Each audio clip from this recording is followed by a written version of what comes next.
Spags, I haven't done a show in like 2 days, and it feels like it's been an eternity. I don't even know how to do this anymore. I was going to say you haven't done a show since last year, but I think you actually have done that, so never mind. But the good news is the first Splash Play of 2022. It's going to be our annual new tradition, our 2022 prediction show, where you guys can get your picks in. We're going to give ours. We're going to review them all at the end of the year. We're also going to talk some Week 17/Week 18, review the best ball lineups, including Pete's big finish, and also talk some more about playoff best ball. There's going to be a lot going on this show, so strap in and let's get to it.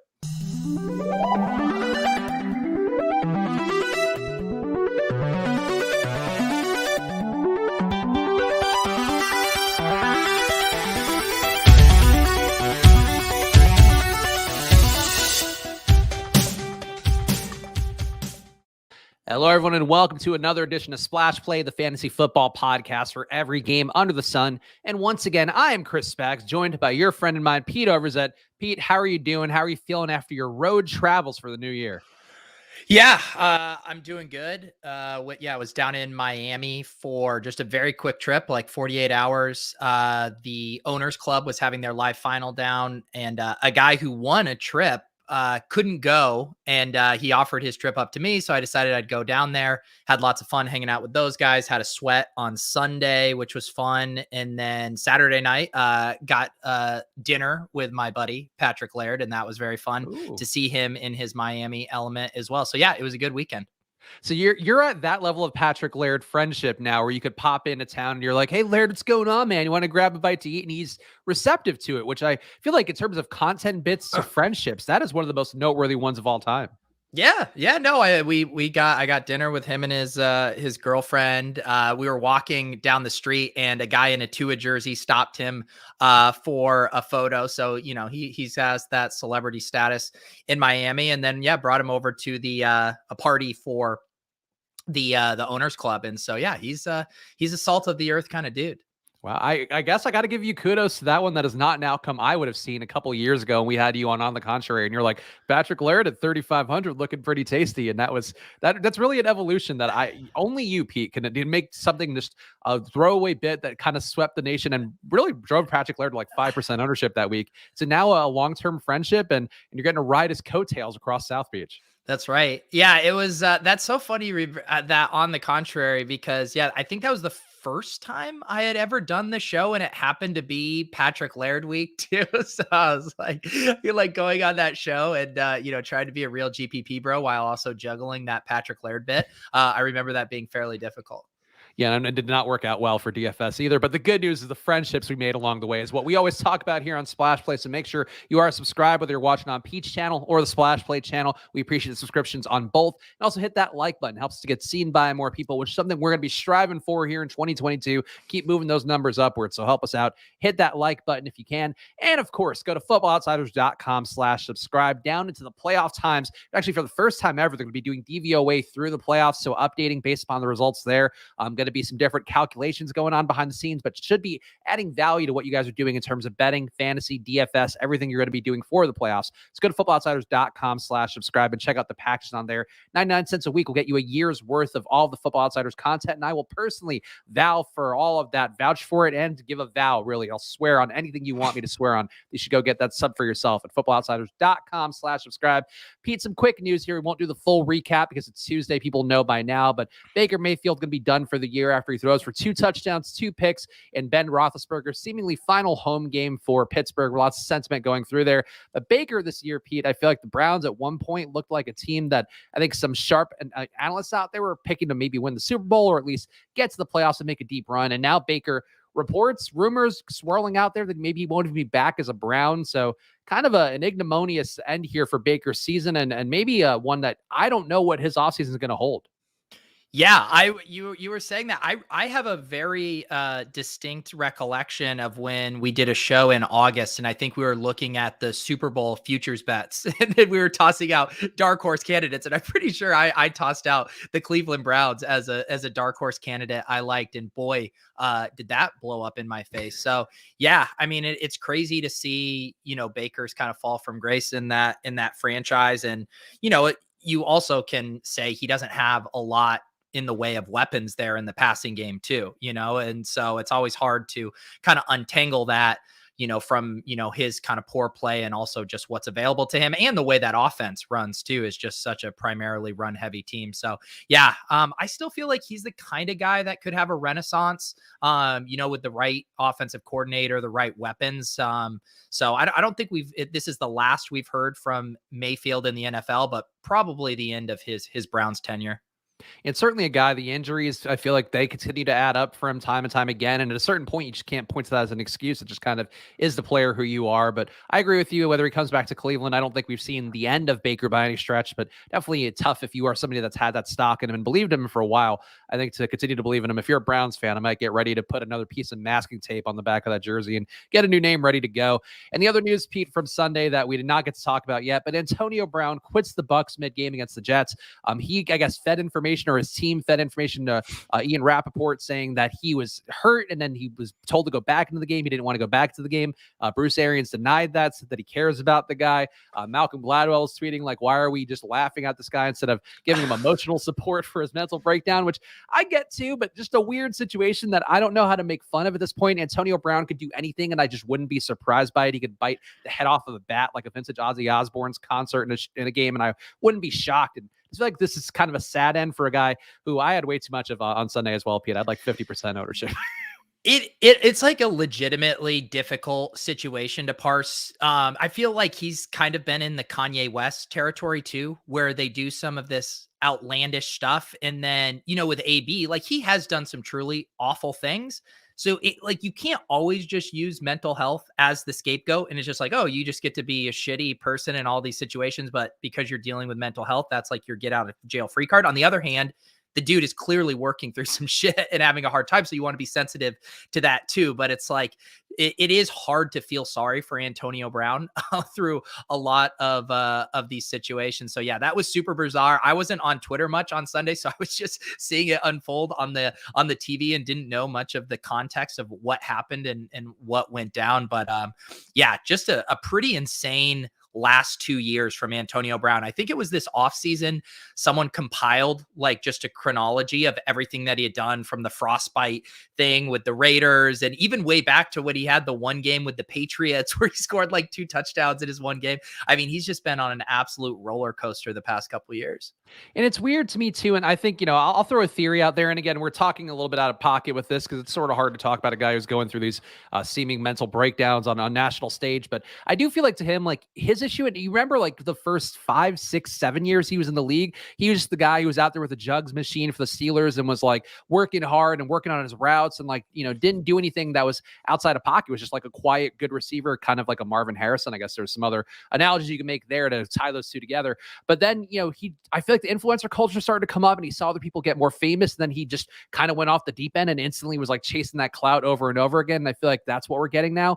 The thing that stands out the most to me though is like Tom Brady is the guy, and Bruce Arians to a lesser extent, but Tom Brady had him in his own house when he was like public enemy number one. And for him to kind of shit on that publicly in this way, when I just think that's always a sign to me where it's like, okay, you've gone too far now, where if you're even biting the hands of people that are helping you up when you are kind of in your lowest points, I feel like that's what grosses me out the most about it. And I hope he figures it out. Yeah, and I remember back, I remember when I first started playing Dynasty football. I think the first year I played was 2014, and it was just when Antonio Brown, was really starting to kind of break out into an upper echelon wide receiver. And like there was lots of talk about him having, a Jerry Rice-esque career, just that his type of game could age really well. And even just seeing how well he could perform, just, missing part of the season, just coming back and immediately getting a 50% target share with the Bucs, or, 2 years ago, that game with the Pats where he just waltzes right into a new environment and just immediately can get open at will. And it's hard not to do the butterfly effect with his career and think, if his head was screwed on straight a little bit more, like there's no reason this guy couldn't have been, playing into the Larry Fitzgerald, part of his career and still being really successful. So it is a bummer. And I do remember those early parts of his career when he was breaking out for the Steelers. It was, he was a revelation and he was also, I think, Jerry Rice was the old analog, but we went through that phase like in the late 2000s, early 2000 or early 2010s, where it was the big wide receivers. It was the Demaryius Thomases, the Des Bryants. And it was like, is the game shifting that it's only these Calvin Johnson-esque players?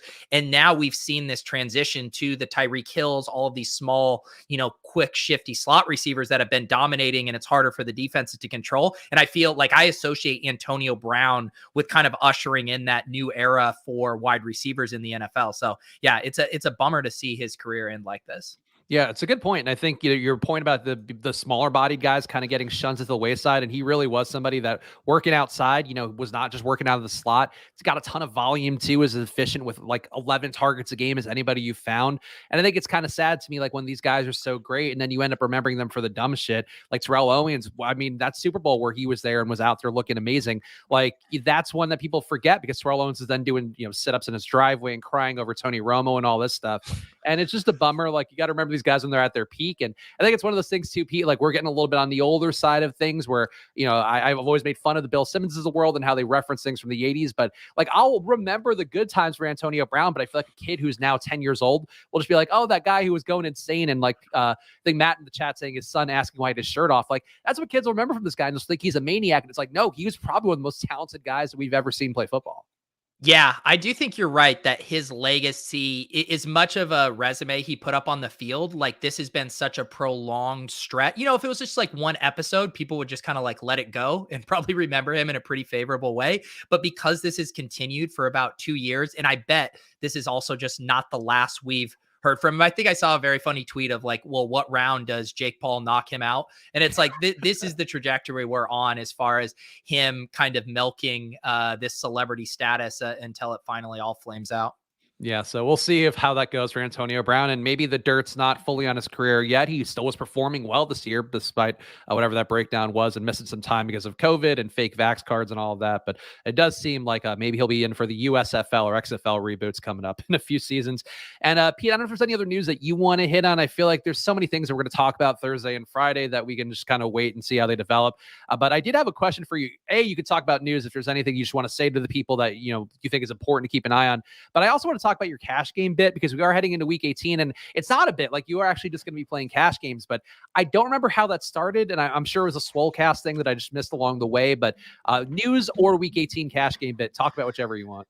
Yeah. Not a lot way of news right now. I think the big thing for this week is going to just be all the team motivation stuff, and that there's all kinds of stuff that's going to transpire with that. So I feel like that'll be a better Thursday and Friday conversation to see what teams actually have stuff to play for, who's starting, sitting. So yeah, I don't think we have to concern ourselves with it now.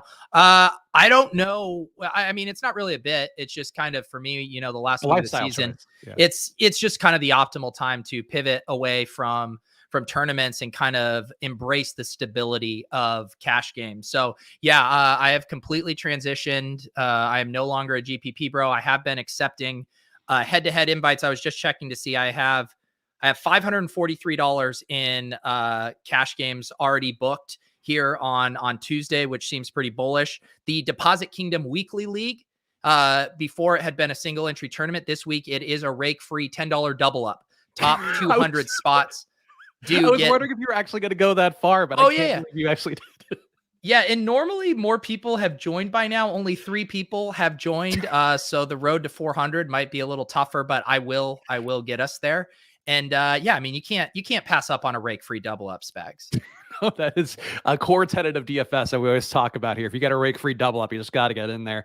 I think we need to talk a little bit about best ball as well. And if you are watching on Pete's channel, hit the like button because I'm going to ask an uncomfortable question of Pete right now. So Pete, you have literally dozens of people on this channel, myself included. I'll say maybe even 100 people you've had on this channel over the course of the last year, doing best ball content, doing DFS content, doing fantasy content, guys who do season long only.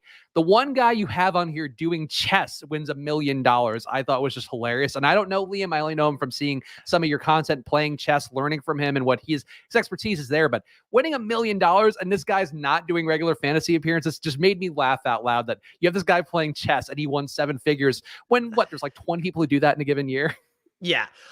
Yeah. And he had a massive best ball year. I mean, it's doing him a disservice to just say like he was like a casual guy who, does chess primarily, which I guess he does do chess primarily, but he was grinding the shit out of best ball this year. I'm pretty sure he maxed most of the contests. He was incredibly active in our Deposit Kingdom Discord. I know he's mixing it up with Herzig and Leone and really into the best ball game theory and stuff this year. So completely well deserved. And he worked his ass off on it and he has a very unique approach too to kind of how he builds his teams, willing to be contrarian, willing to kind of go against the grain and challenge, pre-existing kind of conventional wisdom about best ball strategy. So yeah, shout out to Liam. I did book him. We're going to do a show on Thursday. And yeah, I'm very humbled that my chess coach was able to win $1 million playing daily or Underdog best ball.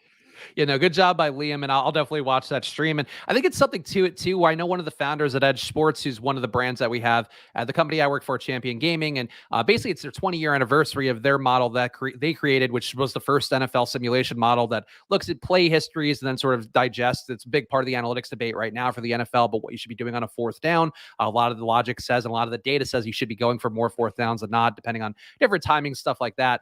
But the guy who founded it, one of our co-founders of the company, was a former backgammon guy. And I'm wondering if there's something where, like DFS, a lot of these guys were poker people, historically, and Pete included. I actually came across one of your videos, Pete, of you doing the man's character, playing Jennifer Tilly. For some reason, it popped in my YouTube Rex, and I was like, yeah, I'll watch 5 minutes of this. And you played with my former podcast co-host Smitty in that too, which I didn't realize. Yeah, no, I've met Smitty a few times because he did some stuff with Bales, and so when we were out in Vegas a few times, I got to hang out with him. Yeah, that was a fun table. Smitty and I were kind of the we're more the nits, because we were like sitting down with like 1,500 or 2,000 at a table where Jennifer Tilly like literally just puts a rack of $30,000 of chips like on the table. We're like, okay, yeah, we're playing different games right now. No, the only rack she's putting out there. Am I right, Pete? Hey, fuck. But I think it's interesting though that these people come from chess, from backgammon, like Frank, our founder, one of our founders. Like I think there's something to that where if you're like an Othello player out there, you're playing some game and you just develop that part of your brain in an interesting way. I think the crossover to fantasy is probably there in a way that people give more credit for. And it's probably, I'm sure there's somebody out there who's actually done this research and maybe even some medical journal actually covered it in a more meaningful way than me just saying it on a podcast. But I do think there's like a left brain, right brain thing where if you just have general game theory strategy, you're going to be better at these things. And I'm just going to say that for anybody out there who's like really good at Sorry and is like, I need to do something else, play DFS. Yeah, no, I think you see that across a lot of stuff from poker to DFS to best ball to chess. I mean, these games and just having your brain be wired in a way to solve puzzles, comes in very handy. I'm not that kind of person. I think like my brain isn't like wired to just be able to view any new puzzle and solve it. I have to like really dive into it and understand that one specific puzzle and put a lot of time in. But there are some of these guys whose brains are wired to just look at each new thing and immediately go into problem solving mode. And I'm definitely jealous of those types of people.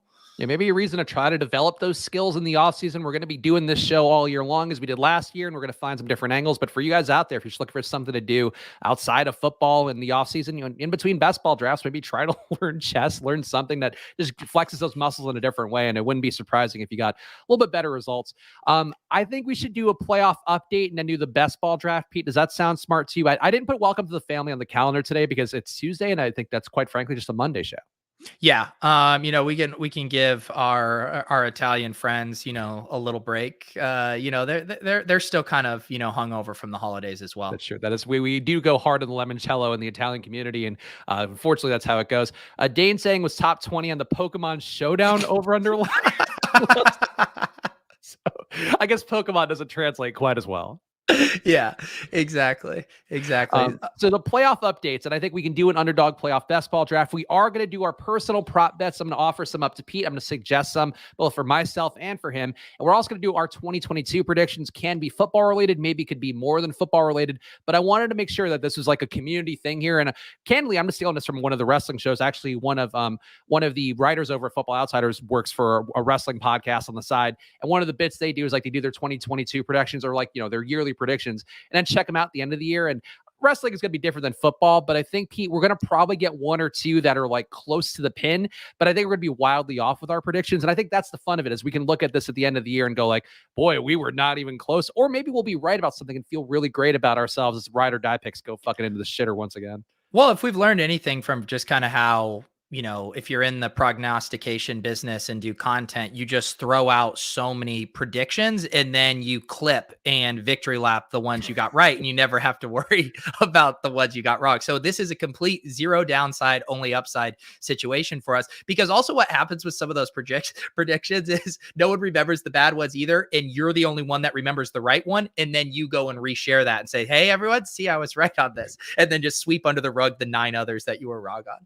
It does feel good. I will say my biggest victory of the year, DFS wise for NFL and in general, was getting Josh Reynolds right on the ship chasing crossover Shipsgiving episode for Thanksgiving. And I feel like that's the kind of victory you can have on this show, including you guys out there. So I'm going to, I didn't ask Willis ahead of time, but Willis, hopefully you're watching the show. If not, send him a message after, but hopefully Willis can track these. We could put them in a time capsule and review them at an end of the year episode when we have some time to fill. But we'll go to those in a second. Pete, I have playoff scenarios here that I'm going to read out loud, and I'll tell you, one conference is easier than the other before we do our underdog playoff best ball draft. So the Niners, Pete, there's a playoff spot up for grabs in the NFC. The Niners have a 62% chance of making the playoffs according to 538. They get in with a win or a tie versus the Rams, or if the Saints lose. The Saints have a 38% chance to win. They need a win. They need the Niners to lose to the Rams. Pretty easy, right, for the NFC, Pete? Yeah, it looks pretty clean here. I just pulled it up on 538 too. I can share this, but that looks right to me. Okay, and then the AFC is where things get weird. So the Colts have an 89% chance to make the playoffs according to 538. They get in with a win versus Jacksonville, so that is the main thing. They could also tie. They could also get a Chargers loss. They could also have Baltimore-Pittsburgh tying. They could have a Chargers loss plus a Pittsburgh loss plus a Miami win. Point being, going to be hard for the Colts to not get in, but if they lose to the Jags, what a funny way to not make the playoffs. This is the week LaVisca goes off. I mean, just absolutely pops off and then ruins it for the Colts. I think it's destiny. The Chargers have a 51% chance to get in, but they are the Sunday Night Football game against the Raiders, so they get in if they win or tie on Sunday Night Football. The Raiders get in if they beat the Chargers, or if they tie and the Colts lose, or if the Colts lose and Pittsburgh loses and ties. So it just seems like the Sunday Night Football head-to-head matchup is what matters. And then the Steelers still have a 5% chance to get in. They need to win. They need a Colts loss, and they need the Chargers-Raiders game to not end in a tie. And the Ravens, Pete, a 2% chance, a Baltimore win plus a Chargers loss, plus a Colts loss, plus a Miami loss or tie. And I think the Dolphins on there have a 0% chance, even though they technically can make it, which feels about right to me, given how the Dolphins have run this year. Yeah, it was upsetting. I was hoping they would, if they beat the Titans, they were looking real solid, I believe, for a playoff spot. So that was a bummer loss. I'm like looking at this through the lens of also like what are the most fun teams to watch in the playoffs. Like, I'm stoked that the Bengals made it, but we really got to get the Chargers in, because they're just going to be another super fun wild card offense to have in there. And then same with like the 49ers versus the Saints. Like, 49ers going to be so much more fun fantasy offense to watch in the playoffs. Like, I mean, watching the Saints is so brutal. Every one of their games just sucks. They don't support any, skill position stuff. They slow games down. Their defense is solid. So I don't want the Saints in. I have to say, I know we dabble in the low probability takes sometimes here with our crystal balls and Nana Pete and all those other things that we do that are tangentially related. I don't see any chance the Steelers or Ravens make the playoffs. Like, I know that we have it here as a 538 has a 5% chance and a 2% chance respectively. There's no way to me the Colts lose that game to the Jags. Like, the Colts are a lot of things. They're not a team that's going to lose to the Jags with everything on the line. Normally, I would like push back here and say any given Sunday, the NFL, it really, like, the Jags are so historically bad that I can't even muster up that contrarian take. So yes, I agree with you. Yeah, and then in the chat, we also see it's Mookie saying that, yes, there is a hypothetical where if the Colts lose, the Raiders and Chargers could make the playoffs if they both tie and then basically just kneel down the entire game, which, again, like a really weird outcome, but that would be interesting because football coaches don't have it in them to do that. But I feel like if you had Rich Bisaccia and Brandon Staley putting their heads together, Brandon Staley in particular, an analytics guy, like, do you think that would be the funniest NFL game ever? They just kneeled down over and over again because it didn't matter. It would honestly be incredible. I would be riveted to watch that play out. And it is funny too, because I brought up a hypothetical on ship chasing. Maybe it was 2 weeks ago or last week, where Some of these teams, like if there was an element to a game where the coaches went and met up at the half-yard line or the 50-yard line before the game, and they each wrote down on a paper how many quarters they would like to play. And whatever is the most amount, like if one team wants to play 4 quarters, you got to play the full 4. But if both coaches wrote down they only want to play 1 quarter, then they just play 1 quarter of football because these guys just want to run the ball, bleed the clock, and get out of there. And so this seems like the very logical extension of this hypothetical is just 2 guys kneeling the ball for the entire game to get it over with. Well, especially too, because like the injury risk is so big right now, and not just that, but the COVID risk, because these guys could be cleared and actually still have COVID and be asymptomatic and be playing. And you could have a COVID outbreak on your team that you didn't even have anything to do with because of a game that didn't matter. So like if ever there were a time to sit down and take a knee and play tiddlywinks on the field for 4 quarters, like that probably would be it. Yeah, honestly, it would be great TV. Eric mentioning NFL scheduling that game for Sunday Night Football because it's marketed as a win or go home would be in shambles. I mean, that would be the most riveting television. It'd probably be the best island game watch of the entire year. And then just one coach like decides to be a dick. Like one of the 2 coaches would be like, well, fuck it, I want to win this one now. And then they'd all be playing seriously. And it's just, there's too many ways it'd be like Ian Book. Like it's bad TV, but like good TV because it's so potentially bad is how that would go. Well, can you imagine too? Like they get all the way down to overtime and one of them does the fake kneel right at the end to get the win. Like, I mean, that would be there would have to be some kind of side negotiations to prevent that from happening. Yeah, I think there'd have to be a real high level of gentleman's agreement there. But let's do the best ball draft because Goodell would get rid of ties in the offseason if that happened. Honestly, that would be really fun if that made the NFL go to true sudden death. I think that would be a win-win for us all. But let's do the actual playoff best ball draft, Pete. And I got the news. We haven't officially signed it, but it does look like we'll be doing a lot more underdog drafts this year, which I'm excited for. Pete's been a big part, but now they'll be officially part of the Splash Play and Football Outsiders family. So that is fun for us. And we can do this show and I can give all the plugs I want without feeling like we're giving it away for free, Pete, which I know is what you care about. You don't want me to be giving things away for free. Well, I know you're incapable of doing a plug without either mentioning that they are an official sponsor or that they aren't paying you. So, I mean, this is nice to kind of move that to the other side. It's a big moment for me for being able to finally merge my passions with mild paychecks coming to my employer, but we're excited for that to be a part of it and lots of fun stuff coming that we'll be announcing in the next few weeks for Football Outsiders and Underdog coming up. But let's do a playoff best ball draft. And I guess, can we give the people too, like an update here on how many entries are in the smaller one? I think the mitten. Yes, the mitten filled up. Oh, did it? Oh, I didn't it's realize gone. that. Yeah, I would bet like this same dynamic played out over the summer where they launched BBM, then they launched the puppy filled. They held out for a little bit, I think, to kind of push some more entries toward BBM, which is the gauntlet in this scenario. And my guess is they're going to drop another mitten here pretty soon. But today, you guys are lucky. You know, normally I'm a little stingy with our, splash play drafts. I don't, $5, but Spags, we're feeling a little flush, this holiday season. No, not that flush. Not that flush. The gauntlet. I think it's funny that the big mitten is somehow more expensive than the gauntlet. Like a gauntlet definitely would cost more than a large mitten. Yeah. The gauntlet, I think, is just the flagship name for the contest that they had last year too. I like it. I mean, it still fits. Thanos certainly made the gauntlet more powerful than a mitten could ever be. I'll admit that. But maybe a 2022 prediction, Pete. While we're waiting for I guess it filled really fast. Never mind.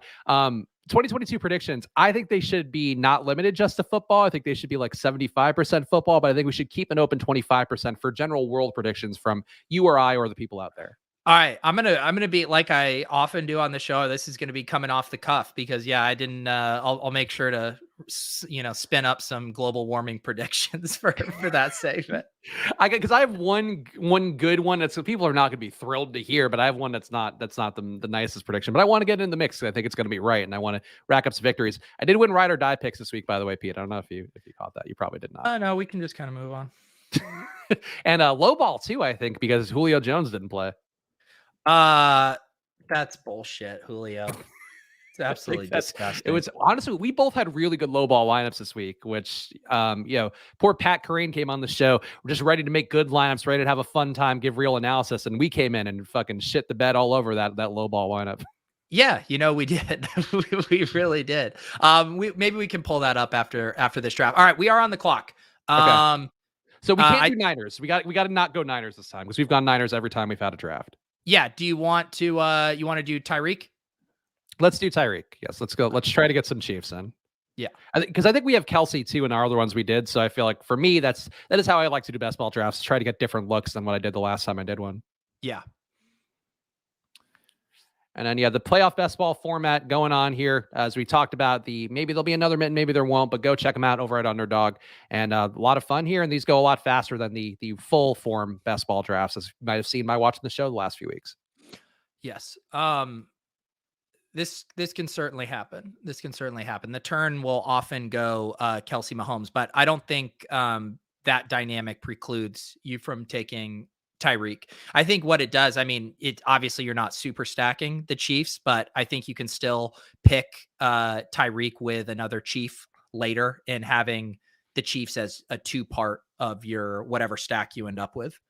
And we all know that Byron Pringle's basically Tyreek Hill now anyway. Yes, exactly. It happens once or twice. Jamar Chase at 5. Yeah. You know, I don't think it's egregious, honestly. A little bit of recency bias, I would say, perhaps. Yeah, but you're okay. Hang on, we're back up again. Yep.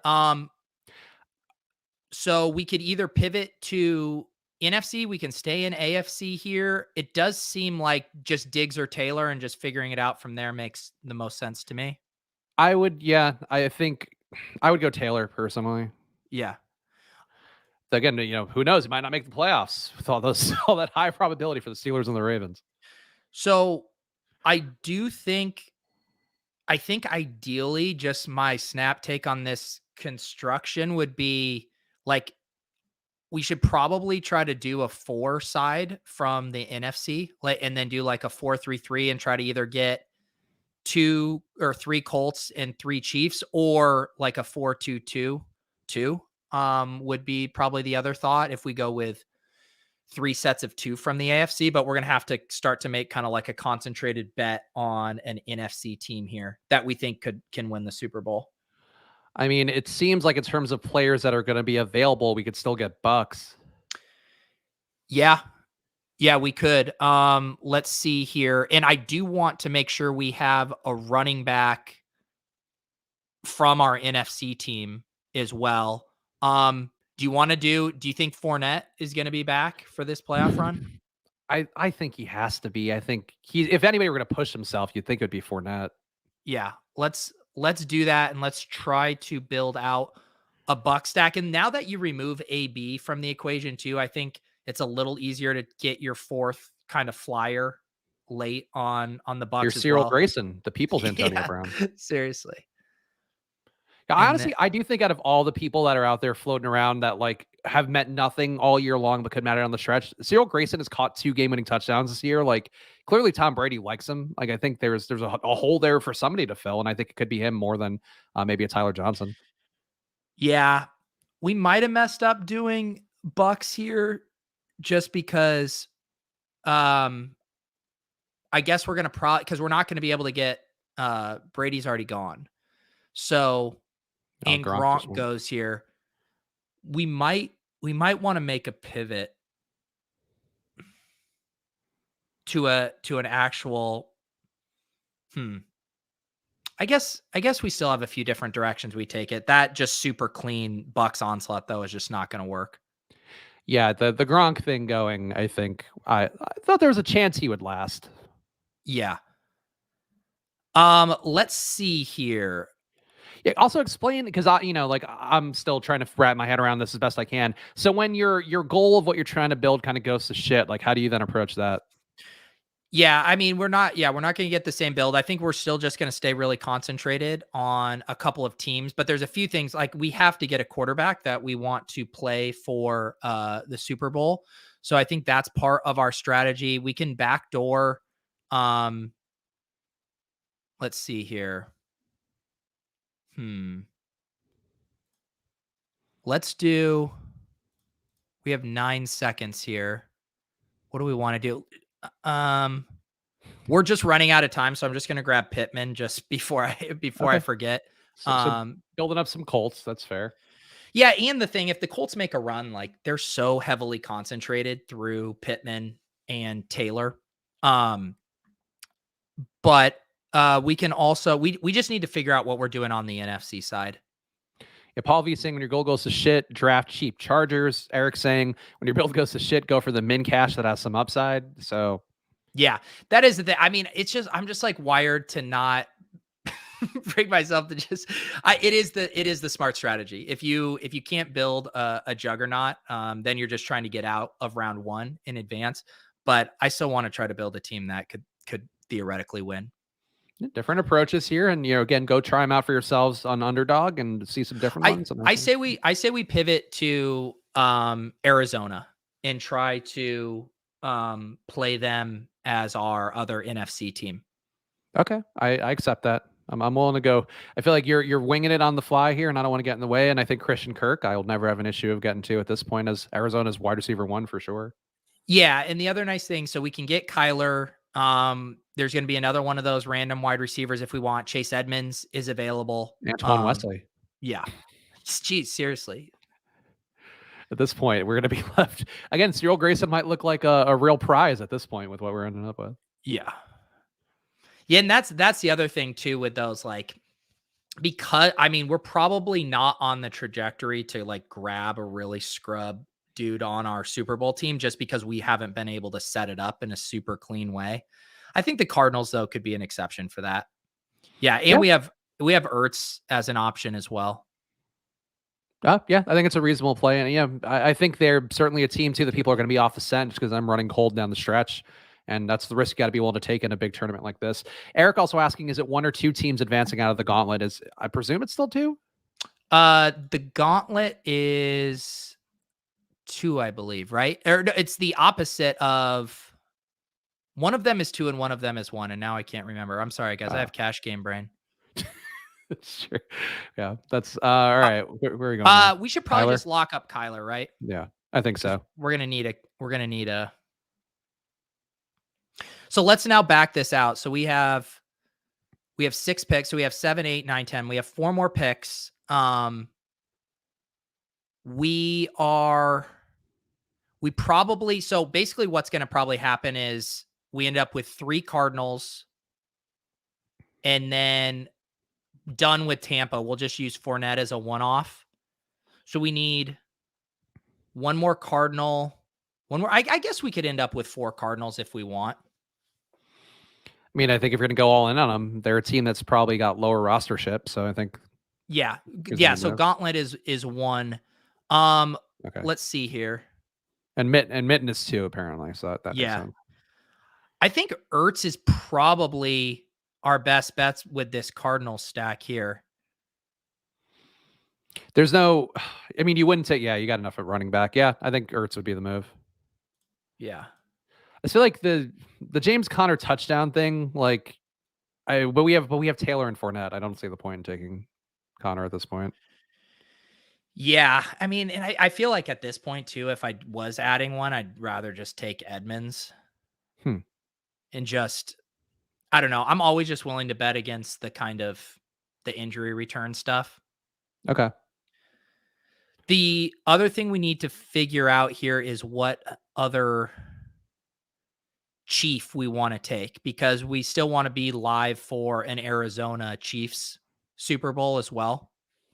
I mean, I wouldn't be opposed to a Pringle or a Robinson. I probably would not go Hardman. Yeah. I prefer Pringle. Did Pringle go though? Did he? Oh, someone did take Grayson. Oh, wow. Okay. All right. See, Cyril Grayson rocketing up the boards. Damn, someone did take Pringle. All right, we're on the clock, so we're gonna have to figure this out. I do think also we could include, I think just going Edmonds here, and then we're done on the NFC side makes sense. Mm-hmm. Yeah, Paul V is saying we need an RB for our Arizona Kansas City Super Bowl, so that should be Edmonds then. Yep. But yeah, because we're good on, well, now with the Arizona side, we're basically playing Arizona to the Super Bowl, and then we're good right now with Indy. And we need to add, I think we just go a third Colt and a third Chief.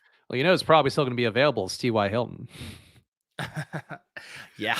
Dude, Yeah. that touchdown catch he had was pretty sick. Yeah. He's got a little bit left. Like, I don't know. I think his numbers don't look that bad this year. He's just not running as many routes, Yeah. which probably a wise move given what we know T.Y. Hilton. Let's see who's left here on KC. Yeah, Hardman or Demarcus Robinson. I mean, Robinson's really fallen off. That He got had a gross yeah. fast. The He other had a thing touchdown last week. we could go. I don't like that though. Fuck. Let's see on Indy. Pepe Sylvia saying Gore. Go to Derek Gore. I think I'd prefer Pascal to Hilton. Are you okay with that? He want does run Hilton? more snaps generally. I think I wouldn't be surprised if Hilton picked up more in the playoffs just because what else are you playing for? I'll let you get one of your olds on here. I know how much you like these. He's still fast. Yeah. He still got it. Yeah, Robinson got the second most wide receiver snaps this week. I haven't imported snap data, but I do recall that he was. You want to do Robinson? I think so because he's also like the big bodied end zone guy. So like he's the one they might go to a little bit more. Whereas like Hardman, basically does the exact Tyreek things and probably now the Pringle things too. Yeah. Oh, I know it wasn't to T.Y. Hilton's Silas. This was just tossing Spags a bone here. I will say it was one of those savvy veteran moves because he didn't even go for it. Like he could tell that he was just hoping for a tip drill there, standing behind them waiting. And that's the kind of experience that matters in the playoffs, Pete. Yeah. So I don't love this team, but I still think it accomplishes our goal. So you would never take a second QB? I don't think it. I think the situations where you take a second QB is obviously if you get one that has a bye. If you have the Packers or the Chiefs, and then you obviously need that to get out. But for the most part, I think it's less optimal to take a second QB. Interesting. All right. So there's some feedback in there. And again, go play in the playoff best ball drafts on Underdog. They are a lot of fun as we enjoy doing them on this show. And now is about that time, Pete. And I think we got to do our 2022 predictions. I'm actually going to offer you the prop bets first. And we can then, I think, leave 10 minutes at the end to do our predictions and take some from the chat as well. And again, mark them all down as best we can. Personal prop bets. I'm going to offer one to you first. And you can decide if you want to take this action or not. I think this first bet, I don't know how this would go then. My prop bet that I'll offer to you, Pete, I think you're going to be over 20K subscribers by the end of 2022. But is there a better line to be the question I have? I'm sure if we look at the long-term trajectory, it might be different. But I think after the first 10K, it is like a snowball picking up steam. And I think you get to 20K by the end of the year. Well, that's very nice of you. I think I was looking because I was curious. So in 2020, I went from 1,000 to 4,000. Mm-hmm. And then this year I went from 4,000 to 10,000. So that was your first year full time. You weren't even full time technically the whole year, right? No, about June, I think. So that's putting a lot of pressure. I need to do some different things, like just with my optimization and stuff on YouTube. If I were to get take there. the under then, Pete. Sabotage. I'm not gonna bet against myself. What action are you trying to get here? Are you trying to get me to book the under on me doing? I mean, honestly, I didn't think it through that far. I just felt like it was a good bet to take the over. So that's where I'm starting with things. Wow. Well, yeah, I don't want to bet against myself, but I think that's a very a bullish line, and I appreciate the confidence. Well, so then what line would you take the under at? So if I had to just like set like a very true line, I would say 17.5. That's exactly what I was thinking would be a good line. I think. So like, let's just set the line there and let's just see how it goes. Maybe we don't have to take action on this, but let's set the line there. And if you beat it, I think then great. I think that helps everything. Then great. Then we're happy. There is some stuff on my to-do list, some stuff I need to get more in the weeds with on YouTube and stuff. And there's a lot of things I'm not doing with YouTube Shorts and stuff, which I think is really helpful for keeping your channel, active and stuff like that.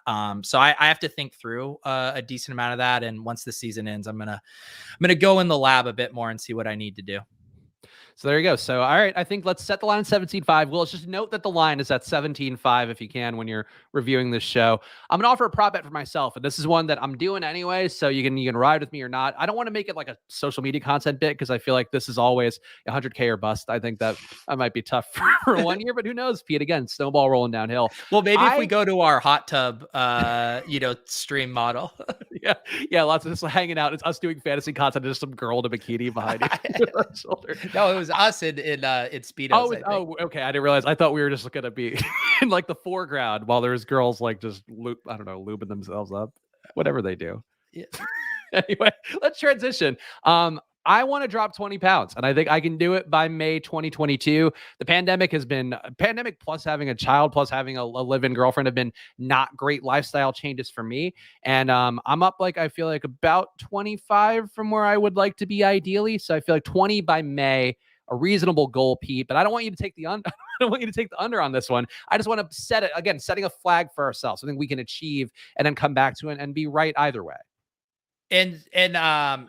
So what's the most have you ever done, or I guess like have you ever done a weight loss challenge like that over a similar duration? Like, do you have a comparable over what's possible for you to lose, you think? So I've done them before. When I actually did my email newsletter when I left Barstool, I was doing one and actually got into like really good shape. But that was being in LA, which I think is a different motivator. Being single in LA, I feel like is a pretty and having a gym in my apartment for the first time or my apartment building for the first time. But I think at that point, I put on like 10 pounds of muscle, but overall I think lost like 10. Um, I think 20 to me feels about right. I'm shooting for more throughout the year, but I think I could probably, if I were like really going gung ho and like being obsessive about it, I think I could knock off 20 by March. But I think that's a little too lofty. Well, I'm kind of we're on similar wavelengths in that I really am wanting to buckle down in January and February. Lauren and I booked a trip in March, and even when I was in Miami for the weekend, I took my shirt off and I wasn't feeling too good just Those because I've famous been abs too, like the brand has now not been right not right established. now. Yeah. Not right now. So I Do you am want? I'm Do we with want you. to do a percentage weight loss bet amongst us? Yeah, we could do something like see my weight, like it doesn't really change It could like a just be you ton. putting on a Like little my more muscle, right? Yeah. right. Basically, like I've lost muscle and it's gone to fat. So then when I like flip that, like the weight doesn't change enough. But I think my big thing for a prop bet is I'm planning, and I even hate putting this out in the world because then I have to commit to it, but I'm planning no alcohol for February. Oh, okay. Well, going with the short month is a smart move, and what's the February month? Oh, is that Black History Month? Sure. What now I'm That's terrified the way where that you're I going remember. with this. It's the short month. It's the one that got the screw job in terms of the amount of days. But Steven, I lost 110 pounds. She moved to North Carolina. That is a quintessential Rodney Dangerfield style joke. It is. It's a very good one. But yeah, no, I'm with you on that. Although I don't know what it's like for you in Pittsburgh, but I'm tilting around here. So like the town I live in, just reintroduced the full on indoor mask mandate, even Mm. for gyms, and so I haven't been back to my gym, in a few days since I was in Miami and stuff. So I'm having to think about that, and it just like when it's nice out, I don't mind going for runs, doing stuff like that. But like I have a little space in my basement where I can do some stuff, but like the ceilings are low. So it all has to be like on the ground, rowing, planks, stuff like that. So it's just hard. Like when I'm really busy, it's so nice for me to just be able to go to my gym, sign up for a class, and just I'm held accountable to it. And now, like the past 2 days, like I haven't worked out since I've been on my trip. I said to myself, like, I have to do something today, but I don't really want to go to my gym and do a workout in a mask. And so I just have to figure out what I'm gonna do. So I'm these prop bets are good because I need something to hold me accountable. So we'll do the splash play bodybuilding competition for the off season show schedule, and we'll schedule that one for like June or so. Yeah, maybe here's a good one that I think maybe we could do. I want a pull up one because I do have the pull up bar. Okay. Like right I've always been now, terrible at pull-ups. I think right now, completely cold, I could do 8 to 10. So maybe something like 20 straight pull ups or something would be a good prop bet for me over the next like 6 weeks or something. Hmm. All right. Well, let's. I think we need to think this one through. I think let's put the plug in this one and come back in a week and think of like what's a good like full body proof of concept that you've gotten into good shape workout that not just we could do, but maybe we can give to the people and then they can test themselves at home because I feel like You know that's what? It's funny you mentioned that because I did see our friend Justin Freeman. He had put he was trying to create almost like a fantasy league version of this out. hmm. And I'll show you here. I'll screen share his tweet because maybe there's something along these lines that we could collaborate with him. He said, considering ways to gamify weight loss health often to or open to input from competitors, thinking of fantasy event format tabbed on either weekly or monthly, 30-minute exercise points, fasting, you get 2 points. He has full day without liquid calories, 10K plus steps, a cheat meal loses points. You get points if you do reading or listening to audiobooks. So there might be our own way of like tweaking this or getting in on this where we could assign some like points for certain things and then we could check in each week and update how many points we're getting. Okay, I think I would support that. And Justin, certainly one of our friends who I think we can steal his idea. He has previously been an ombudsman for Splash Play, so I think he wouldn't mind being a part of this. Yeah. Let's reach out to Justin and see if we can make this steal his bid and So make it ours. well, so here's the thing, Carlos. Well, first of all, you do this stuff with friends that you trust, and I did a $500 bet with Davis last year where it was a reading daily bet with meditation, and you're just on the honor system. This is all about bettering ourselves. If you're actually trying to angle shoot someone to win a $500 self betterment prop, then like I think I need better friends in that case. That is a good way to look at it. And also, Carlos, to be clear, Carlos recommending that we get some testosterone and trend. To be clear, I'm willing to take whatever drugs anybody out there wants. If you got any Mark Wahlberg style drugs that, the ones that are really just going to work for the upper body in particular, I'm all ears. Carlos, I'm going to say this really nicely. You don't have to do it. You don't. This is for people who do want to do it. You're fine. Paul V saying run the slims. That's such a good joke. Honestly, Justin needs to steal that one, I think, and make that the off-season brand. Yeah. One other prop I'm going to throw out for myself, and this is one, and it's not really for myself. I just feel really good about where things are looking. I think my little incoming son, Luca, going to be born hopefully the second week of March. I think he walks for the end of 2022, Pete. I think it's usually about a 9 to 12 month window. I think we got an early starter, and I think he's going to be walking around by the end of the year. I imagine how, like, if you actually had money down on this, and you're just like, I need this fucking kid to walk. Buddy, let's go, dude. Always standing 5 feet away from him, just encouraging him to move. Your girlfriend's like, he's like, that Luca needs to go to bed. And you're like, no, God damn it, he needs more walking practice. He just stood up slightly. He moved his head in a way that indicated he was about to come up. We got 1 more hour of work left. I feel good about my odds of this one. He's kicking like a demon in her stomach every single night. So I think that's got to bode well for moving around. But let's move to our 2022 predictions, Pete. I think the prop bets, maybe we'll circle back on these in a week or so, and then we can figure out an action plan for after the NFL season ends. But I got 2022 predictions. I want the chats ones as well, so feel free to drop them in and we'll read them as we go. I'll start with the football one though, Pete. Yeah. I think the Titans lose in their first playoff game. So if you were to grade these predictions, maybe we'll do it like ride or die style. What kind of is that, like a 1, a 3, or a 10 pointer for a 2022 prediction? I mean, I think by definition it's probably a 3-pointer. What do we have an update on Derrick Henry?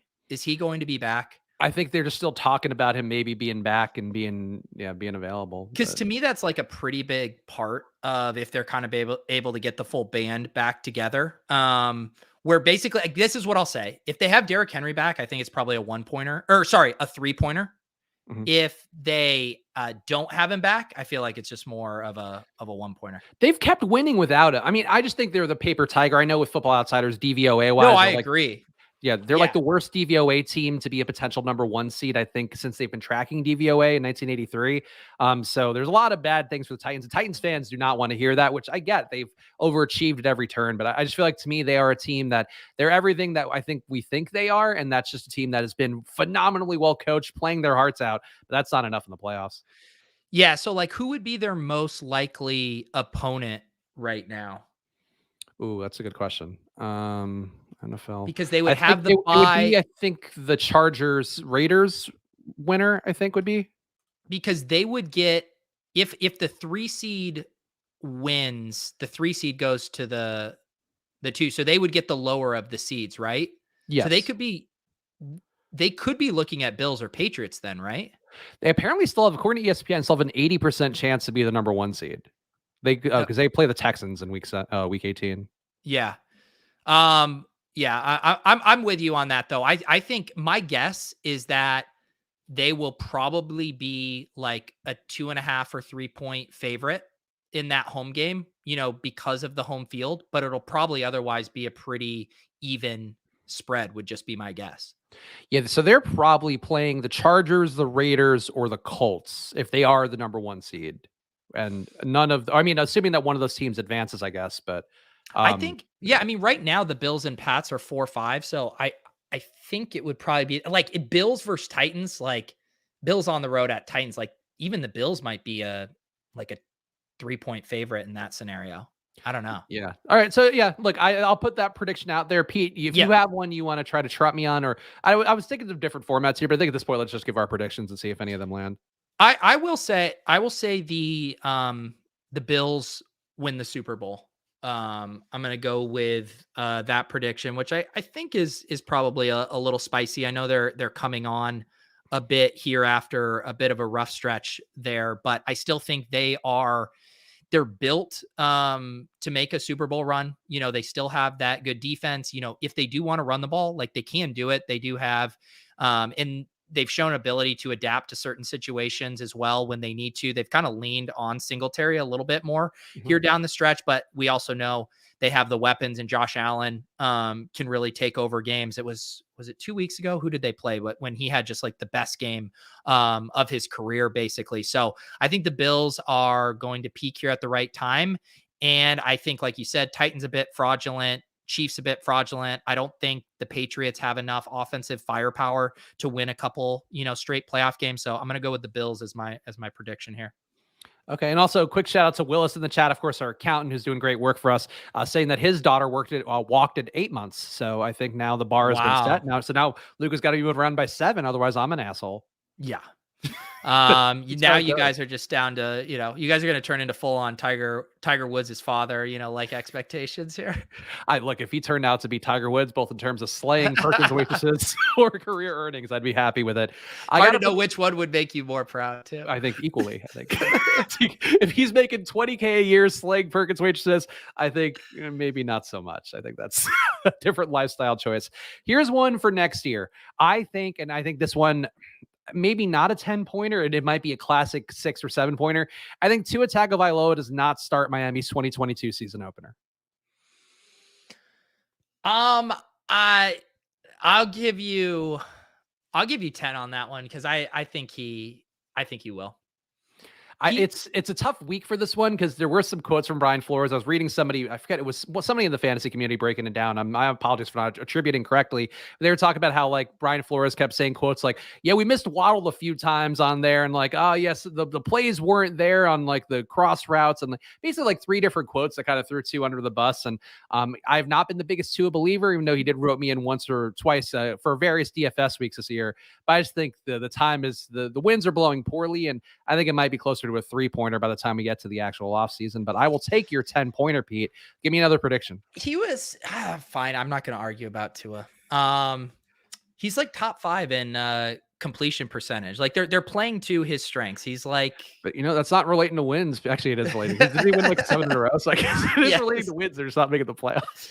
I agree with your general premise that like he's not like cemented as the franchise quarterback, but I also don't think the leash is quite that short right now. It also, like, saying he doesn't start the 2022 season opener does account for injuries, which Tua is certainly no stranger to as well. So probably not an actual 10-pointer. And Willis, I think, is right. It's probably a 3, if only on the Dolphins. The injuries too still might not make that 10 either way. Give me a prediction, Pete. Let's see here. I will do one. I'm going to say DJ Moore finishes as a top 3 fantasy wide receiver next year. I'm not quite willing to go like super, super crazy, but to me, he kind of starts to check the boxes of like the Stephon Diggs season a couple years ago, Cooper Kupp season this year, where really talented wide receiver. No one kind of questions what he's like as a talent level, his prospect profile, all this stuff, but has just had a really rough run out with quarterback play. I think the Panthers improve their quarterback situation next year. I don't know exactly what that will look like, but that's why this is a bold prediction. But I think DJ Moore's value holds strong, and he delivers in a very big way next year. You can make the case that he could have gotten there this year. Like, it probably just took Sam Darnold being healthy and not having that backslide that he did. But all it really probably takes is a Deshaun Watson trade or whatever, a rookie coming in or a new head coach. Like, there's a lot of different pathways, which I think is a 10-pointer, but it's like a smart 10-pointer because there's enough variables that could stack your way. Here's one that I will go, which I think has to be a 10-pointer. And this is not meant as a personal affront to you, but it's going to come off as one. The Jaguars, I think, will make the 2022 playoffs, helmed by a non-Laviska wide receiver who goes for 1,000 yards and 10 touchdowns. And I'm keeping this broad because I don't think the wide receiver rookie class is supposed to be that good. Could be DJ Chark. I'm just saying they're going to make the playoffs, and it's going to be on the back of somebody who's not Laviska. You love just making these predictions just to get in digs. Do you can't really think that the Jags issue is Laviska? I mean, get out. The Jags problems I don't run think it so is. much deeper. I think I agree with you, but I think I just wanted to be clear that this is going to happen, but it's not going to be because of Laviska. Like, maybe it'll be a big part. I just want to be completely clear. He's not going to be the one that gets 1,000 yards and 10 touchdowns. Yes, but even like, I mean, there's a lot of good receivers in the NFL right now, but there's even only like 4 or 5 of them that like actually make or break a team's success right now, right? Like, you take Devontae Adams off the Packers and they're really, really struggling. So I don't even agree with your thesis, but fine. Also, chat starts to drop some predictions in if you got them, and they could be whatever you want. And I just want to make sure we get a few on the record books from you guys out there. So it could be a one-liner. We'll read them out loud here. And if you're right, you'll get all the credit in the world on this show. Give me one more real prediction, Pete, and then we can either speed run through mine or we can go back and forth. Whatever. We'll figure it out. Yeah, I am going. This one's kind of a sad prediction, but I think the wheels come off for Travis Kelce, and he doesn't finish as a top 10 tight end next year, which is a pretty big number because it's not hard for tight ends to do that. I just feel, and there is obviously like injury outs to this stuff, but I just feel like there's a lot of ways that Travis Kelce could fall off here a bit. And I guess my more balanced take is he's going to be overdrafted next year, and that it could get pretty messy just at his age and the way he plays. He is 32, and Gronk is also 32, but had the year off to kind of heal in between, or I guess 2 years off, sort of. But yeah, like I could see that. I mean, he's definitely at the age, big-bodied guy. That could be a reasonable take there. I feel like still, because he's been so good and the volume's been there, I probably would be a 10-pointer for me. I will say, and this one might not be a 10-pointer, but I'm curious to hear your thoughts. I think at least 2 of Mike Zimmer, Kirk Cousins, and Adam Thielen are gone from Minnesota. So 2 of the what big are their 3 contract situations? I mean, Mike Zimmer, I think the Mike Zimmer one is an easy one. Like that, he's got to be gone, right? You would think. He's been there for a while, right? I mean, he's been there. I think he's got to be there 4 or 5 years. He signed a new 3-year deal in 2020, so they'd probably have to eat 2 years. It looks like, or maybe 1 year. So Thielen signed a 4-year deal with the Vikings. So I'm trying to look at the because I mean, you have to know what kind of cap hit. I mean, it would be a pretty big cap hit to get rid of Thielen, it looks like. Kirk Cousins, they'd have to eat 1 year. He's on the hook for a $35 million base salary next year with a $10 million bonus that'll be assigned to it for next season. That is, I'll give you a 10-pointer on that, because looking at this Adam Thielen contract, I don't see any way they get out of it, and I can't imagine teams lining up to trade for a 31-year-old Adam Thielen either. I think the more likely outcome is Zimmer and Cousins being shipped out of town, even though Cousins has been pretty good this year, but that's how this goes. Somebody's got to get the blame. You got any more for yourself, or do you want me to run through a few and then we can see if chat's got any good ones? Yeah, I'll check the chat here. Go ahead, toss out a couple others you All have. right, so here are some ones, and these might be more personal to me. I think USC makes a college football playoff next year. That's probably a 10-pointer, but probably shouldn't be. This one is going to be relevant to people out there because you're going to hear this conversation start in the next 2 months, and this is really me more reading how the media goes. Malik Willis, Liberty's quarterback, a lot of buzz around him, mobile guy, not the most accurate guy, but does have a good deep arm. I think he's going to rise up the NFL draft conversation. Right now, he's like projected for a mid-first rounder. I think he's going to be in talks to be the number one overall pick. And then what's going to happen, Pete, is the internet's going to start shitting all over him after the Super Bowl. They're going to be like, he's inaccurate. Nobody should be picking him. He's going to end up being the guy that waits in the green room too long and is there till the end of the first round, beginning of the second. Because I think that's how the NFL draft goes. Somebody has to take that fall, and I think it is going to be, unfortunately, the exciting African-American QB as it is like every year. There you go. I'll do a kind of a general prediction from our realm. I will say that one of these sites, most likely DraftKings, gets their shit together with like a true, really well run peer to peer sports betting competition. And it captures everyone's attention and gets everyone way more excited about sports betting in a way that hasn't happened yet. And DraftKings has tried it a few times. There's been some issues. They haven't even like publicized it that much, but I still feel like this whole thing, and this also doubles with more and more states getting legalized sports betting to pull this off. But I'm hoping and predicting that we see some inventive sports betting contests that look basically like DFS GPPs. And I think that could be the next really big thing if they can actually execute it. I think so. This is something that I know we talked. I don't think I'm talking out of turn with work stuff because other people have had this idea too. But like I think a fantasy league where you're just picking against the spread every week, even if that's what it is. Like I know people have done that for dating back to college where they have like 20, 50 people leagues where they're all putting in money. I agree. Like that's the evolution of this where people at a certain point are going to realize it's very difficult to bet against sports books. There are certain lines we talk about prop betting on here. There's a little bit of an edge there, just getting lines when they're moving in a certain direction because of an injury. That's going to be helpful. But I think that's one of the things that I worry about the sports betting industry, but I think is an opportunity as well. People are just going to realize it's not profitable to bet straight up most of the time. And I think shows like ours, shows like others of our friends in the industry, I think are starting to put that out there a little bit more. And there's a difference between the wagertainment type of stuff where you talk about things in theory just to, kind of put together fun content. But then there's a difference between like actual smart betting, and actual smart betting is not like picking the Niners over the Rams. It's like finding the little slivers of an edge you can find. Yeah.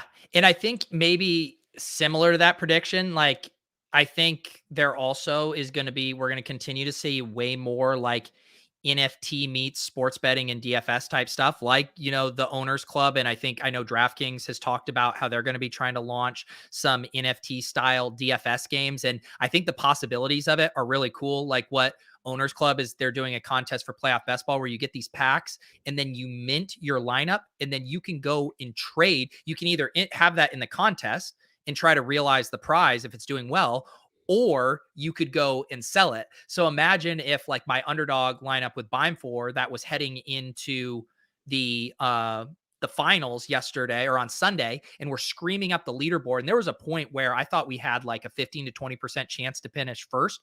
What if I was able to sell that team in real time on a marketplace for, a couple $100,000 with someone thinking like the EV of this team is 250,000. I'll buy it for 175,000 right now. So like this idea of, again, like ownership and DFS and sports betting or however it looks, same with like a futures ticket, being able to put that on the market as a way to sell it to someone who either wants to think it's undervalued and give you exit liquidity. I think these kind of elements are going to keep coming and reshaping like how we play these contests.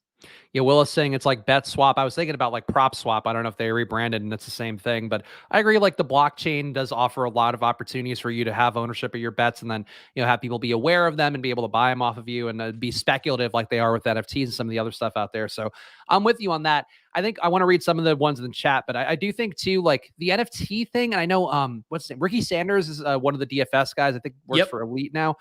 He's a part of, or at least tweets a lot about like one of those NFT things where you have like it's NFT fantasy somehow where you. It's like TOC, yeah, NFT league. I don't mean to advertise a competitor, but no. Big generalities. They have a slightly different model, and what's cool about theirs is they do It's kind of like what's the DFS site that has the like boost? Is it the super draft where you Oh, get like super the draft. three? Yeah. Yeah, so they have the players, but then there's certain cards that have like a 3x score boost, a 2x score boost, and stuff like that. So there's an added level of game theory with that one. Yeah, there's going to be some interesting things develop there. And read some of the predictions here. It's Mookie saying either Fields or Lance finishes the QB1 next year. Ooh, I'm really curious this week to see if Justin Fields has like the really big exiting the season game against, I think they're playing Minnesota this week. But whatever the case may be, like I think that's a viable one to me. That's probably a 10-pointer right now, Pete. But knowing what we know of running QBs and guys who throw the ball deep, which both Fields and Lance do, like very possible they could be a QB1 and people just be sleeping on them entirely. yeah. Yeah, I sure hope so. I think what was the overall, because again, I wasn't on Twitter. What was like the overall take from everyone on how Lance looked on Sunday? Because I know his first half was kind of rough, and then he started to pick things up in the second half. I think people were shitting on him. Like, I think it's different pockets of people where I think the casual football fans are more quick to, kind of shit on Trey Lance. Whereas, like, the people that, we do shows with and the people that you do shows with, like, are more inclined to be like, oh, some missteps there. And that was what I was seeing with it, where it's just, the diversity of the debate, but also people kind of pushing the angle that they want to see happen. And I think that's sort of where it is. Like, I'm sure Niners fans probably not as big on Trey Lance right now. But I think, yeah, like I think people more down on the performance because he's not a world beater, but he's also a rookie who's played, 3 full games now at this point. Like it's unfair to expect him to be. Yeah, I think that's going to be a big kind of decision point for, 2022 fantasy leagues, dynasty leagues, best ball, like how you approach this crop of rookie quarterbacks. And because you're going to be able to get some extreme discounts on these guys. Like you think where we were taking Trey Lance this year as rookies, like he was screaming up into the, late ninth, early 10th round in some of these drafts. I'm guessing he's going to be a little cheaper than that, especially if Jimmy G kind of continues to perform and the team doesn't, show a lot. So yeah, how we handle those rookie QBs, I think is going to be really interesting. I do agree with that general thesis that one or two of those guys, I think will kind of bounce back and be an extreme value. And Greg also saying Malik Willis, who I talked about, the Liberty QB coming out, is going to, again, you're going to hear a lot about in the next few weeks. He's going to be the guy that people target around 10 to 12 who ends up disappointing, a la Trey Lance and Justin Fields. I feel like in some respect, Pete, that's just the circle of life here, just hyping up rookie QBs for them to disappoint and then eventually be good, you'd hope. Yeah, it's funny too when you think about like when Lance got up into the ninth round. I remember seeing a couple drafts, and then Jalen Hurts would sometimes be in the late eighth, early ninth round, and it was like you're kind of hoping that Trey Lance would be Jalen Hurts and maybe a slightly better offense. So yeah, it's a reminder that on the other hand, I can flip it though, right? Because you could say people were chasing Jamar Chase, and the whole reason you chase those kind of guys is because they do have that extreme upside. And obviously Jamar Chase was a better college prospect than Trey Lance was at quarterback, but I do think that's interesting. And you saw Jamar Chase win people, millions of dollars, hundreds of thousands of dollars across these contests because they took a risk on a rookie, and those guys are hard to project, but they also have the upside. So I'm of two minds about that. You got to be price sensitive, but chasing that ceiling can certainly pay off. All right, anybody in the chat want to get your picks in, drop them in the chat now because I'm going to read through these, and these are official entries because I'm reading them out loud. Pepe Sylvia saying 2022 Tom Brady is MVP. Ooh. I think for next year, that probably gets closer to a 10-pointer than obviously it would be for this year, Pete. But I think anytime you add another year on a Tom Brady's calendar and expect him to continue to be this great, there's nothing historically that says he should continue to be as good as he's been. Yeah, I think that is going to be a 10-pointer. It is so scary to bet against Tom Brady because he just keeps coming and coming and coming. And who knows, like if they continue to get this, like, every free agent wants to just go sign there as their chance to win the Super Bowl, and they're just kind of able to continuously beef up. That could be interesting. So I don't mind that story. Tom Brady isn't going quietly into the night. And Pepe Sylvia also getting one more in that I think actually has some legs to it, and honestly might be closer to a 3 than a 10 based on this year. Gabriel Davis scores more fantasy points than Stephon Diggs. We saw Emmanuel Sanders do it for stretches of this year, and we've seen Davis do it since Sanders has been hurt. So I think that one's not that crazy, but on paper, that's probably also a 10-pointer. Yeah. Yeah, that's probably a 10. Silas saying Mac Jones throws for 4,500 yards and 35 TDs. That would be a very system-oriented 4,500 and 35 TDs. But I think that's probably a 3-pointer just of what we know of the NFL. I feel like that has to be correlated with them either getting a big free agent wide receiver signing or nailing just like the best rookie wide receiver in the draft class that can grow. I mean, he has to get kind of like a bona fide wide receiver one, I think, to kind of reach that height, which I'm not saying isn't possible, but there has to be a shift kind of in how that team plays, and which is a good bet. He showed enough promise that if they got some weapons, he could definitely take that leap. Yeah, or maybe Ramondre getting more James White work just to pad those numbers out. Greg offering up neither Mike Davis nor Cordell Patterson will be Falcons starting running back next year. I feel like that might be like a one pointer. Yeah, yeah, probably. Yeah, that's poor Mike Davis. I think we're going to be lucky. No, he's going to find a job next year, but he's going to be like the Adrian Peterson role of guy who just kind of pops in the teams. I don't see them keeping that contract one more year. FF Doom saying Jacoby Myers wide receiver one. So I guess that would pair well with Silas's pick if Jacoby Myers can take that leap. Yeah, that just on how he plays, just his style of game, I think that would be pretty hard. Um, yeah. Yeah, I agree. Let's see. Without Matt Nagy, the Bears make the playoffs next year. Our guy Paul says. So there you go. So that's an interesting one. I think you can make that case, and that's probably a 10-pointer right now, Pete. But I think that's one where if they hire a good coach and you see Justin Fields hear those headlines over the offseason, like I think that's entirely possible the Bears make the playoffs next year. Yeah. This is a fun one from Paul. 3 points that Big Ben plays one game for another team next year. I think that's probably a 3-pointer. Maybe, yeah, because the most likely is they call him up just like they call up Phillip Rivers, or the Saints call up Breeze and he says, "Hey, I'm golfing," or forget about it. But I could see Big Ben, wanting to kick the tires, but he looks so bad where I have a hard time envisioning it. Even those other guys kind of went out a little bit more on their terms, where with Big Ben, it just feels like he's riding it. Yeah. Wheels fell off. I would agree. I also, and I know this is kind of weird because he's not like a personable guy, but like Ben getting money from somebody from TV networks, given that's just what they do for famous QBs now, like he's got to get an offer from like a CBS or something, you would think. Yeah. Yeah, I don't know. I hope that isn't the case. I don't really want to watch Big Ben on a show like that, but sure. He's not the most charismatic, but neither is Drew Brees, and he's on Sunday Night Football every night now with his new hair, his fucking plugs all over the place. Other ones to read through here just to make sure everybody can get their stakes in. We got the Fields Lance take from It's Mookie out there. But Justin saying Baker is a Saint, Rodgers stays in Green Bay, Russ goes to the Browns, and the Giants forfeit the right to play with a quarterback. I mean, if all those hit, Pete, that's an easy 10-pointer. Yeah, you can parlay these into a 10-pointer for sure.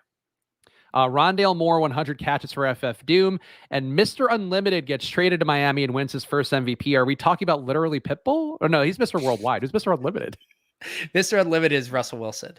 Oh, Mr. Unlimited. You remember that video? Okay. Yeah. Mr. Worldwide, I would like to see. Yeah. MVP on Miami. And Pete, my fun prediction is that, and this is just again me doing the media thing. I know the media pretty well. We do this show. Obviously, it's not real media, but I've been around this game for a bit. I think we're gonna have news reports, Pete, and Omicron, I think, has started to go the other way of people talking about like it's not that dangerous, whatever. I think in the next 6 months, we're going to hear about this new strain of COVID that's the deadliest yet. And that's going to be like our narrative for either the spring or early summer is going to be my prediction. That sounds awful, and I really hope you're wrong. I hope I'm wrong too, but boy, I just know how this goes. Anything else? Oh, Blake Jarwin has more fantasy points than Dalton Schultz next year. That's an interesting one from Willis. That's a sneaky 10-pointer, I'd say. Yeah, that is an interesting one. I mean, I don't know. Yeah, I think that's I think that probably, it's probably like a 5. Yeah, because the smart money is definitely on Schultz. That's an interesting one. Yeah. All right, so there we go. So there are your predictions. If you want to get any more, tweet us at Splash Play Pod, and I'll see if we can figure out a mechanism to get Willis the predictions on there, or to get him onto a sheet. We don't need to make Willis do everything, but go ahead, give us your predictions, because I want to be able to circle back on these and I'll laugh about how correct we were or how wrong we were. All that. Drop in the Deposit Kingdom Splash Play chat as well if you want to get a flag planted if you're hearing this show after the fact and you couldn't watch it live. But make sure to follow at Splash Play Pod, because the shows keep on going here through the playoffs. Follow at Peter or over at Fawak or Spags. Subscribe and like all the videos on Pete's channel and the Splash Play channel. Pete, anything else you want to say here? Apparently, Justin saying that there are new variants of COVID that are looking looking worse. So I'm already winning. I already won this prediction game for us. There you go. What do I got? We're doing Club Top Shot tonight at 9 p.m. And then what is tomorrow? Wednesday. So we'll have Swolecast. Maybe I'll unveil my cash game shell on the Swolecast tomorrow.